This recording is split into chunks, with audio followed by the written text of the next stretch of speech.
Hello students, कैसे हो आप लोग? आई होप अच्छे होंगे। तो आज हम पढ़ने जा रहे हैं, देखिए क्या लिखा हुआ है। एम्पियर का परपथीय नियम, एम्पियर सर्किटल लॉ।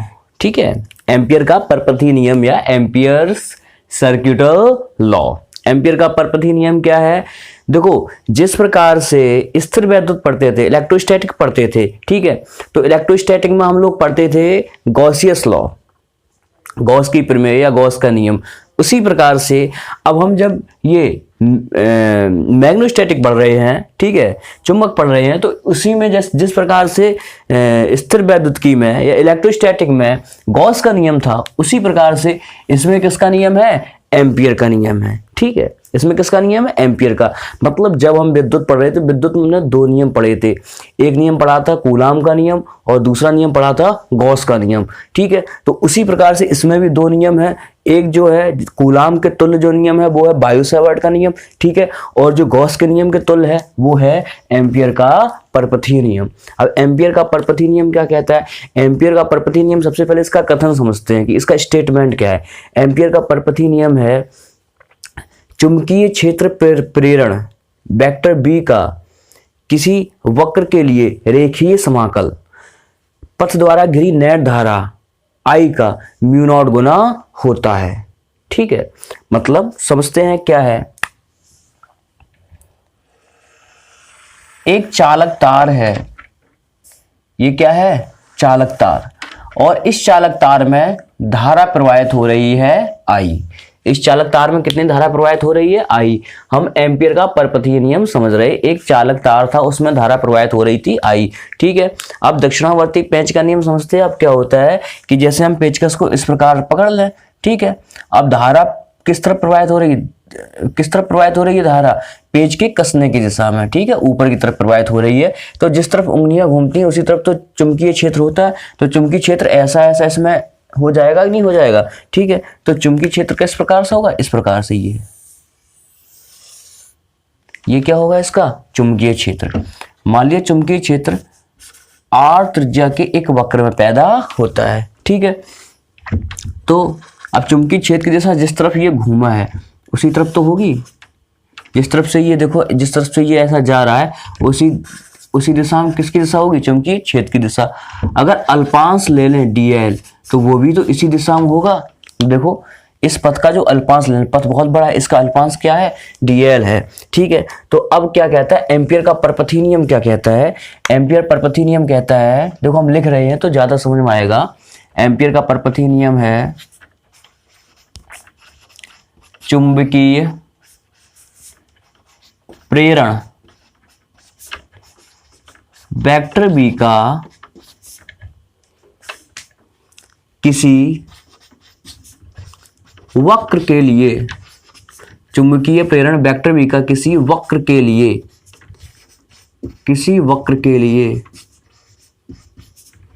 रेखीय समाकल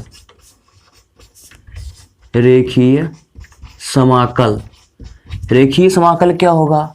रेखीय समाकल होगा vector B dot vector dl का क्लोज इंटीग्रेशन। ठीक है, अब वेक्टर बी क्या था?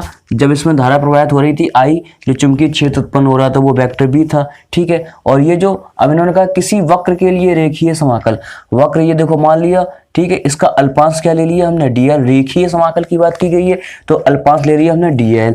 ठीक है, समाकल मतलब integration vector B dot vector dl। रेखीय समाकल जो होता है वक्र द्वारा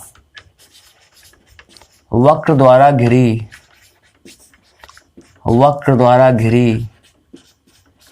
नेट धारा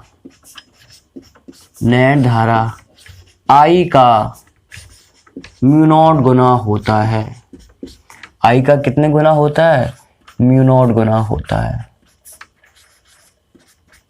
पथ द्वारा घिरी नेट धारा I का म्यू नॉट गुना होता है। मतलब close integration vector B dot vector dl equals क्या होगा? Mu naught I। ये होता है, ये है एम्पियर का परपथीय नियम। ठीक है, अब उसमें नहीं होता था जैसे close integration vector E dot vector D A Gauss के नियम में, वही तो फाई ई था, वो क्या था क्यू अपॉन एप्सिलॉन नॉट। ठीक है, इसमें क्या close integration vector B dot vector D L क्या है म्यू नॉट आई। देखो अगर गॉस का नियम हम देखें, समझने की कोशिश करें गॉस का नियम, तो गॉस का नियम क्या था, गॉस का नियम था close integration vector E dot vector D A. ठीक है, यही क्या था क्यू अपॉन एप्सिलॉन नॉट, इसी को क्या बोलते थे फाई ई बोलते थे। ठीक है, अब इसमें क्या होगा, इसमें भी क्लोज इंटीग्रेशन लग गया और वेक्टर बी हो गया ई की जगह पे चुंबकीय मतलब वैद्युत क्षेत्र की जगह पे क्या हो गया चुंबकीय क्षेत्र। ठीक है, अब इसका रेखीय समाकल की बात कर दी गई है तो डी एल ये क्या होता है म्यू नॉट आई, यहाँ पे निर्वात की वैद्युतशीलता थी, यहाँ पे निर्वात की चुंबकशीलता, लगभग समान है। अब भाई इसकी उपपत्ति करते हैं कि इसकी उपपत्ति कैसे होगी। ठीक है भाई, उपपत्ति समझते हैं हम, या फिर इसको मान लो हम एक तरह से इसको सिद्ध कर रहे हैं। देखो क्या है close integration vector B dot vector D है, इसको हम क्या लिख सकते हैं close integration vector A dot vector B क्या होता है, vector A dot vector B होता है ए बी कॉस थीटा, तो यहाँ पे क्या हो जाएगा बी डी एल। अब कॉस एंगल कितना होगा, देखो जिस डायरेक्शन में बी है उसी डायरेक्शन में क्या है डी एल।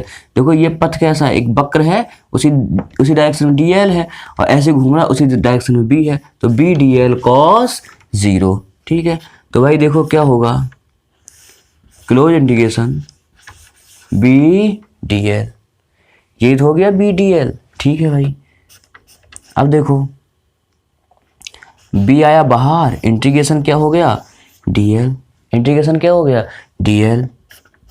ठीक है, अब ये जो तार है अनंत लंबाई का है, अब अनंत लंबाई के तार के लिए जो बी होता है वो क्या होता है mu naught upon 2 pi I upon R, इतना होता है इनटू। अब क्लोज इंटीग्रेशन डी एल क्या होगा, अब छोटा सा भाग है dl, अब ये पूरा वक्र है, वक्र की वृत्त की परिधि क्या होती है 2 पाई r, तो जो dl है इसका अब त्रिज्या r थी तो इसका मान क्या हो जाएगा 2 पाई r, क्योंकि close integration vector dl equals क्या आया है 2 पाई r। बस 2 पाई से 2 पाई कैंसिल, r से r कैंसिल हो गया, क्या हो गया म्यू नॉट आई। हम लेके क्या चले थे, लेके चले थे close integration vector B dot vector D L, और ये किसके इक्वल लिख रहा है म्यू नॉट आई के। बस यही था एम्पियर का परपथीय नियम। ये कौन सा नियम था एम्पियर का परपथीय नियम, आपको समझ में आया होगा। अब जैसे गॉस का नियम पढ़ा था, गॉस के नियम के पढ़ने के बाद उसके क्या पढ़े थे अनुप्रयोग पढ़े थे, इसी प्रकार से अब हम एम्पियर का परपथीय नियम पढ़ेंगे और एम्पियर का परपथीय नियम पढ़ने के बाद इसके क्या पढ़ेंगे अनुप्रयोग पढ़ेंगे। क्लियर है ना, बहुत आसान था। तो भाई अगर समझ में आया हो तो वीडियो को लाइक करिएगा, चैनल को सब्सक्राइब करिएगा, अपने दोस्तों तक इसे शेयर करिएगा और फिर मिलते हैं इनके एप्लीकेशंस के साथ। मोस्ट इम्पॉर्टेंट है ये टॉपिक, तो आप कहीं बिल्कुल स्किप ना करते हुए और चैनल के साथ हमेशा बने रहिए और कंटिन्यू देखते रहिए। ठीक है, हम इसी प्रकार से आपको वीडियो प्रोवाइड करवाते रहेंगे। राधे राधे।